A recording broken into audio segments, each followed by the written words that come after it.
खतरों के खिलाड़ी 14 સેટ પર શાલિન મનોત ઈજાગ્રસ્ત થયો. એક સાથે 200 વીંછી કરડ્યા. ચહેરાની એક બાજુ સોજો આવી ગયો. ચાહકોએ જલ્દી સાજા થાય તેવી શુભેચ્છા પાઠવી. લોકપ્રિય ટીવી એક્ટર શાલિન મનોત હાલમાં રિયાલિટી શો ખતરો કે ખિલાડી 14 માટે શૂટિંગ કરી રહ્યો છે. તાજેતરમાં જ શોના સેટ પર અભિનેતાનો અકસ્માત થયો હતો. તે સ્ટન્ટ કરી રહ્યો હતો ત્યારે તેના પર વીંછીઓએ હુમલો કર્યો હતો. આ અકસ્માતના થોડા સમય બાદ શાલિન મનોતનો ચહેરો સૂજી ગયો હતો. તેના શરીર વીંછીના ડંખના ઘણા નિશાન હતા.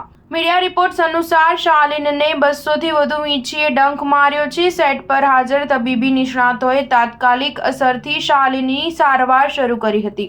અભિનેતાએ સોશિયલ મીડિયા પર એક વિડીયો શેર કરીને તેના ઘા બતાવ્યા છે. શેર કરેલા વિડીયોમાં ફિલ્મ કલ હોના હોનું બેકગ્રાઉન્ડ મ્યુઝિક વાગી રહ્યું છે. આ વિડીયો સાથે અભિનેતાએ લખ્યું છે, તમારા બધા માટે કંઈ પણ. વિડીયો સામે આવ્યા બાદ ચાહકો શાલિન ઝડપથી સાજા થાય તેવી શુભેચ્છા પાઠવી રહ્યા છે. આ દિવસોમાં લોકપ્રિય રિયાલિટી શો ખતરો કે ખિલાડી 14નું શૂટિંગ રોમાનિયામાં ચાલી રહ્યું છે. શાલિન મનોત આ પહેલા રિયાલિટી શો બિગ બોસ 16માં જોવા મળ્યો હતો. શો દરમિયાન જ રોહિત શેટ્ટીએ તેને ખતરો કે ખિલાડી 14 ઓફર કરી હતી. શાલિન મનોતે શરૂઆતમાં આ શોની ઓફર એમ કહીને નકારી હતી કે તે તેની ક્ષમતામાં નથી. બાદમાં તેણે કહ્યું કે તે રિયાલિટી શો પર નહીં પણ અભિનય કારકિર્દી પર વધુ ધ્યાન આપવા માંગે છે. શાલિને એક ટીવી શો સાઇન કર્યો હતો.